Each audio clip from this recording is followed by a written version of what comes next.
चेन्नई में जेएसी की बैठक आयोजित की जा रही है। इसमें केरल, तेलंगाना, पंजाब, कर्नाटक, ओडिशा और पश्चिम बंगाल के नेता शामिल हुए। इस चर्चा के बीच की 2026 के बाद होने वाला परिसीमन यानी कि डिलिमिटेशन दक्षिण भारतीय राज्यों को राजनीतिक रूप से कमजोर कर सकता है। स्टालिन ने स्पष्ट किया कि विपक्ष परिसीमन के खिलाफ नहीं है, बल्कि एक अनुचित फॉर्मूले के खिलाफ है जो उन राज्यों पर प्रतिकूल प्रभाव डालेगा जिन्होंने जनसंख्या वृद्धि को सफलतापूर्वक नियंत्रित किया है। तमिलनाडु के मुख्यमंत्री एमके स्टालिन ने शनिवार को अमित शाह के इस आश्वासन पर संदेह जताया कि आगामी परिसीमन के कारण दक्षिण भारतीय राज्य संसदीय सीटें नहीं खोएंगे। उन्होंने इस टिप्पणी को अस्पष्ट बताया। निष्पक्ष परिसीमन पर संयुक्त कार्रवाई समिति बैठक को संबोधित करते हुए स्टालिन ने चेतावनी दी कि राज्यों का मणिपुर जैसा हश्र होने से बचाने के लिए प्रतिनिधित्व की लड़ाई महत्वपूर्ण है। स्टालिन ने कहा, मणिपुर 2 साल से जल रहा है और इसके लोगों की मांगों को नजरअंदाज किया जा रहा है क्योंकि उनके पास अपनी आवाज उठाने के लिए पर्याप्त प्रतिनिधित्व नहीं है। स्टालिन ने तर्क दिया कि जनसंख्या के आकार के आधार पर पुनः आवंटन प्रतिशील राज्यों के लिए सजा के समान होगा, जबकि उत्तर दक्षिण असमानताओं को गहरा करेगा। उन्होंने कहा, अगर वे योजना के अनुसार परिसीमन करते हैं तो कम से कम 8 सीटें खो जाएंगी। प्रतिनिधित्व कम करना केवल संख्या के बारे में नहीं है, बल्कि राज्यों के अस्तित्व के बारे में भी है। मीटिंग में स्टालिन ने कहा कि हम परिसीमन के खिलाफ नहीं हैं, लेकिन ये निष्पक्ष परिसीमन होना चाहिए।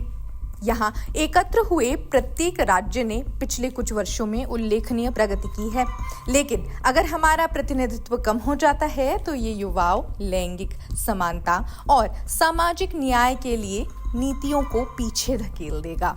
हमारी भाषा, संस्कृति और पहचान को नुकसान होगा। राजनीतिक शक्ति के बिना हम अपनी ही जमीन पर गुलाम बन जाएंगे।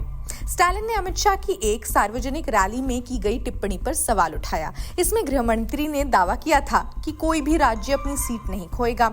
इस आश्वासन की विश्वसनीयता पर सवाल उठाते हुए उन्होंने ये कहा कि शाह ने ये बयान एक सार्वजनिक रैली में दिया था, संसद में नहीं। स्टालिन ने कहा, उनका बयान राजनीतिक रूप से अस्पष्ट था, जिसका अर्थ है कि भाजपा अब भी जनसंख्या आधारित सीट पुनर्वितरण पर जोर दे रही है, जो तमिलनाडु के संसदीय प्रभाव को कम कर सकता है।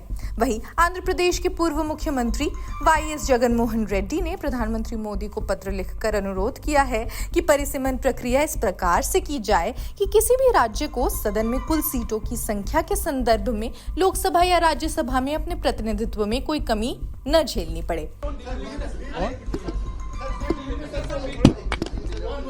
I think the delimitation issue requires much more talking to each other. There's a lot of important discussions happening.